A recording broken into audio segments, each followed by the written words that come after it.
Hello everyone, कैसे हैं आप सभी। वेलकम है आप सभी का हमारे यूट्यूब चैनल विज्ञान श्रोतालय में और मैं हूं आपकी बायो टीचर शिवानी मैम। आज के सेशन में हम बात करने वाले हैं एक इम्पॉर्टेंट टॉपिक के बारे में, जो कि है protein factory of the cell, जिसको एक सेल ऑर्गेनल्स राइबोसोम्स के नाम से भी जाना जाता है।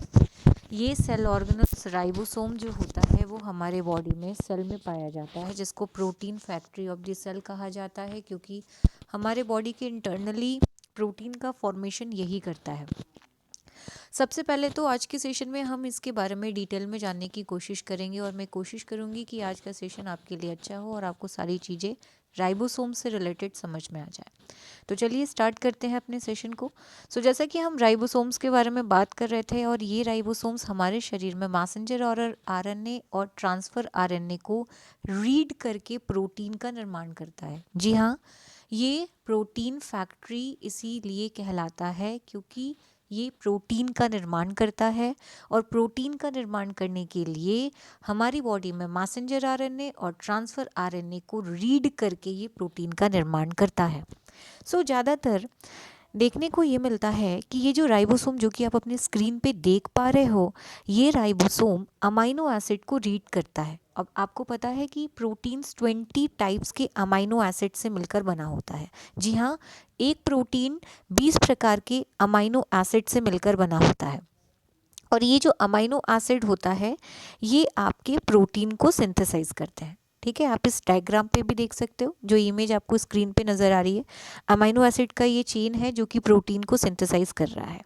नाउ, हमारे जो राइबोसोम्स होते हैं वो 2 टाइप्स के होते हैं, एक 70S टाइप्स का राइबोसोम और एक 80S टाइप्स का राइबोसोम्स। 70S टाइप्स और 80S टाइप से आपके दिमाग में एक क्वेश्चन आ रहा होगा कि ये S क्या है।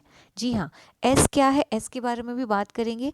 S बेटा, S जो है वो एक सेडिमेंट कांस्टेंट है, या आप कह सकते हो S यहाँ पे जो है वो एक स्वेडबर्ग कांस्टेंट या यूनिट है।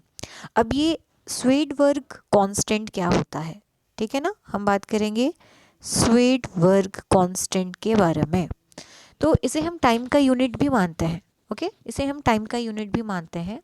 वो पर्टिकुलर टाइम जिस टाइम पर सारे सॉलिड पार्टिकल्स किसी टेस्ट ट्यूब में सेंट्रीफ्यूगेशन के प्रोसेस में नीचे कलेक्ट हो जाते हैं, जिसको हम सेडिमेंटेशन कहते हैं। फॉर एग्जाम्पल, आप देखते हो जब आप ब्लड का कलेक्शन करते हो, कोई ब्लड सैम्पलिंग होती है, ब्लड का कलेक्ट किया जाता है, तो सबसे पहले ब्लड को एक ट्यूब में डाला जाता है। उस ट्यूब में ब्लड को कलेक्ट करने के बाद सबसे पहला प्रोसेस होता है उस ब्लड को सेडिमेंट करना, यानी उस ब्लड को सेंट्रीफ्यूज मशीन में डालना, सेंट्रीफ्यूगेशन का प्रोसेस करना, जिससे हमारे टेस्ट ट्यूब में प्रेजेंट जो ब्लड सैंपल्स होते हैं वो कलेक्ट हो जाते हैं, और उनमें जो मेजर अमाउंट में आरबीसीज, डब्ल्यूबीसीज होते हैं, प्लेटलेट्स होते हैं, वो सेडिमेंट के फॉर्म में नीचे टेस्ट ट्यूब के नीचे जाके कलेक्ट हो जाते हैं। तो वो जो पर्टिकुलर टाइम में कोई भी सेडिमेंट फॉर्म हो रहा है उसी को बेटा हम स्वेडबर्ग कांस्टेंट कहते हैं।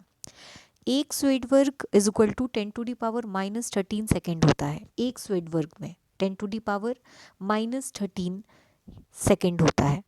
हमारे न्यूक्लियस में प्रेजेंट न्यूक्लियोलस, मैं आपको डायग्राम भी दिखाती हूँ। न्यूक्लियस के बारे में तो आप जानते होंगे। न्यूक्लियस हमारे सेल का एक हेड ऑफ डिपार्टमेंट होता है, जिसके खुद के 4 पार्ट्स होते हैं, न्यूक्लियोलस, न्यूक्लियोलाई, क्रोमैटिन थ्रेड और आपके बचे न्यूक्लियोप्लाज्म। ठीक है, 4 पार्ट्स होते हैं न्यूक्लियस के, जैसे कि आपको इसको डायग्राम में भी दिख रहा है। ये आपका न्यूक्लियर मेम्ब्रेन वाला पार्ट है, ये आपका न्यूक्लियर मेम्ब्रेन वाला पार्ट है। ये अंदर का जो राउंडेड पार्ट है वो न्यूक्लियोलस है।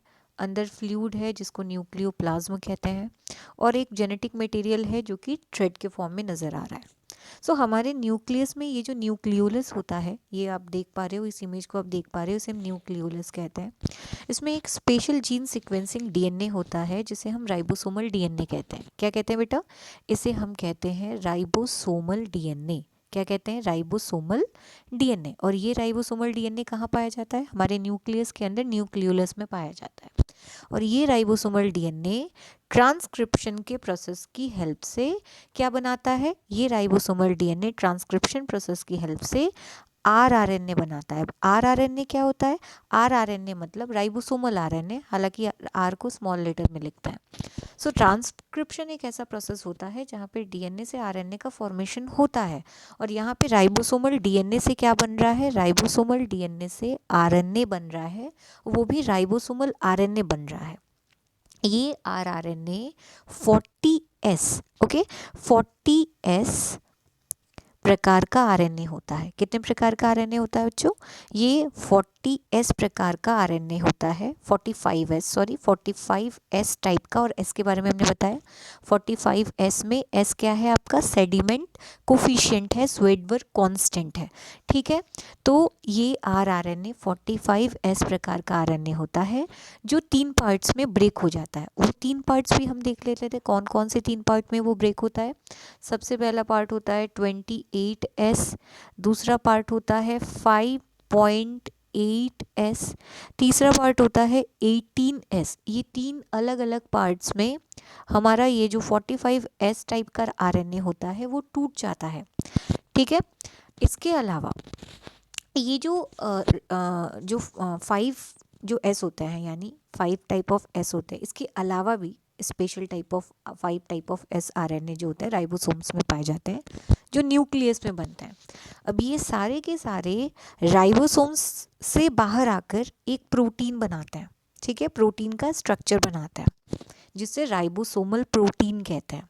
और ये सारे जितने भी मैंने आपको बताए जो बन रहे थे न्यूक्लियस के अंदर 20S या फिर 5.8 हो गया या फिर 18S हो गया, ये सब राइबोसोमल प्रोटीन के साथ बाइंड करके और 5S टाइप स्पेशल प्रोटीन के साथ बाइंड करके ये हमारे राइबोसोम्स का लार्ज यूनिट बनाता है। क्योंकि हमारा राइबोसोम 2 सब यूनिट से मिलकर बना होता है, एक स्मॉल सब यूनिट और एक लार्ज सब यूनिट। तो लार्ज सब यूनिट बनाने में इन सारे फैक्टर्स का रोल होता है, ठीक है।